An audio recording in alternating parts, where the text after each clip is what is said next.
더불어민주당 금태섭 의원입니다. 어유, 국회의원 되셨네.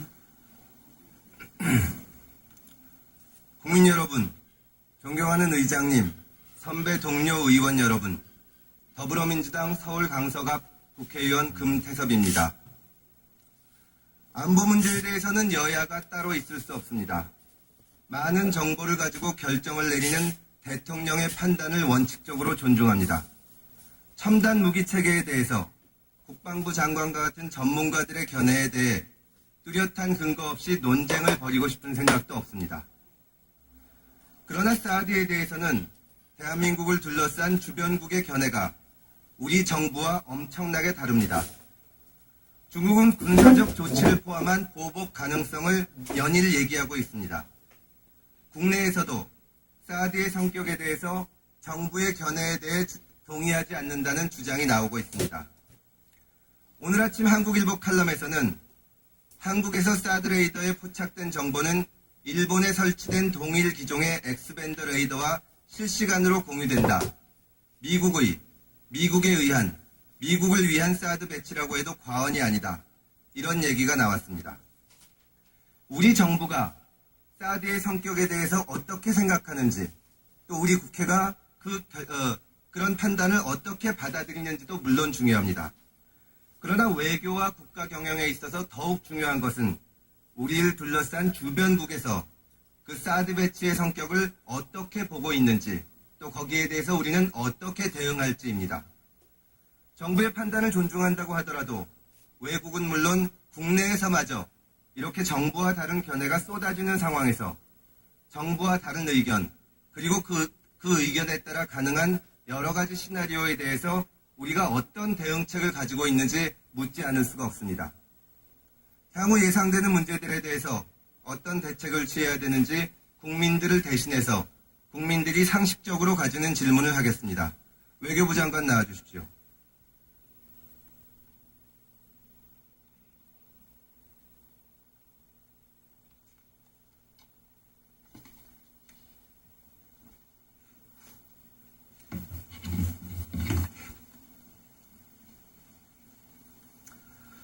장관님, 지난 2월 왕이 중국 외교부장은 미국 방문 중에 사드가 중국의 안보를 위협한다고 입장을 밝혔습니다. 왕이 부장의 주장이 꼭 옳다는 것은 아닙니다. 잘 아시는 것처럼 외교는 맞고 틀리고를 따지는 시험이 아닙니다. 중국 정부가 대한민국의 사드 배치가 자국의 위협이 된다고 주장하고 있는 상황을 어떻게 다룰지가 중요합니다. 중국 정부의 이런 태도에 대해서 우리 정부는 어떤 대책이 있습니까? 예, 기본적으로 이제 중국도 그렇고 러시아도 그렇고 이번에 그 사드 시스템의 이제 주한미군 배치를 일종의 이제 그 글로벌 MD에 참여하는 것으로 그렇게 이제 잘못 판단을 생각을 하고 있습니다. 그리고 그 자기네 국가를 이제 겨냥하는 것으로 자꾸 이제 간주를 하고 있기 때문에 저희 입장에서는 그간 모든 기회에 또 다양한 레벨에서 그렇지가 않다. 대통령을 포함해서 국방장관, 외교장관 또 신무 레벨까지 이것은 결코 제3국을 겨냥한 것이 아니다. 그리고 북핵과 미사일 위협이 없어지게 되면 사드 시스템 필요가 없다. 이런 점을 팩트의 면에서 사실의 면에서도 분명히 얘기를 해왔고 또 우리 의도 면에서 가장 높은 대통령 차원에서까지 밝혔습니다. 그렇기 때문에 앞으로도 이러한 되게 분명한 입장을 당당하게 밝혀나갈 생각입니다. 네, 왕이 부장은 미 국무장관인 존 캐리가 그 사드의 세부 정보에 대해서 설명하겠다고 했는데도 설명은 필요 없다고 하면서 듣기를 거절했습니다. 우리 정부가 왕위에 대해서 그런 설명을 할 수 있다는 근거가 뭡니까? 설명 듣기를 거절하면 어떻게 하실 건가요? 앞으로도 이제 한중 간에 뭐 여러 양자나 다른 차원에서 다양한 계기가 있을 수 있습니다. 그렇기 때문에 지금까지 저희가 노력을 많이 기울였던 것처럼 한중 간에 또 미중 간에 또는 다양한 형식을 통해서 중국이 우려하고 있는 그런 부분에 대해서 저희가 사실에 입각해서 기술적인 측면, 또 전략적인 측면, 또 여러 가지 측면에 대해서 아주 저희가 소상하게 또 설명하고 저희 입장을 밝힐 그런 준비가 되어 있습니다. 중국 외교부가 미국 국무장관의 설명은 안 듣는데 지금 우리 정부의 설명은 듣고 있습니까? 저희는 그동안에도 기회가 있을 때마다 하여튼 저희가 생각하는 이 사드 시스템의 필요성, 당위성을 여러 가지 형태로 설명해 주었습니다. 구체적으로 하나만 말씀해 주십시오. 중국의 누구한테 어떤 설명을 하셨나요? 사드에 대해서? 네, 이것은 아주 많은 레벨의 사람들한테. 아니, 그렇게 구체적으로 설명했습니다. 하나만 말씀해 주십시오. 예, 바로 지금 말씀하신 지난 2월 왕이 부장과의 이제 외교장관 회담에서도 아주 길게 이 문제에 대해서 저 입장을 얘기해 줬습니다. 사드 문제에 대해 설명을 하셨습니까? 그렇습니다. 좋습니다. 장관님, 2001년 한러 정상회담 발표문에서 비롯된 한미 외교 파문을 기억하시죠? 당시 미국 정부가 MD 체계 추진의 걸림돌인 ABM 조약을 파기하려는 상황에서 한러 정상회담 공동 발표문에 ABM 조약의 보존 강화란 문구가 들어가서 벌어진 일이죠. 네, 잘 알고 있습니다. 예, 당시 김대중 대통령이 미국에 가서 유감을 표명했고 이정빈 장관, 반기문 차관이 차례로 퇴진했습니다.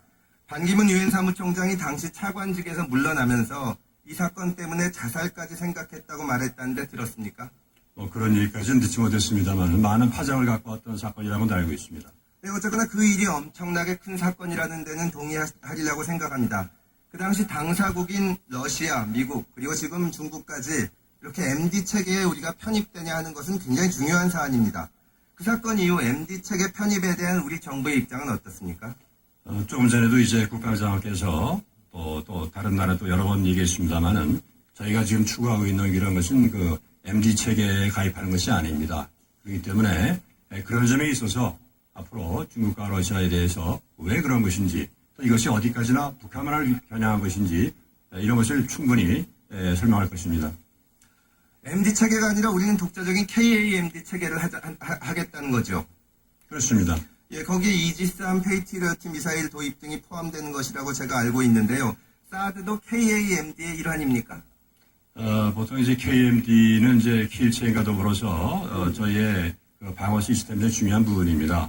사드 같은 군사적인 측면에 대해서는 따로 국방장관이 소상히 말씀하실 것입니다.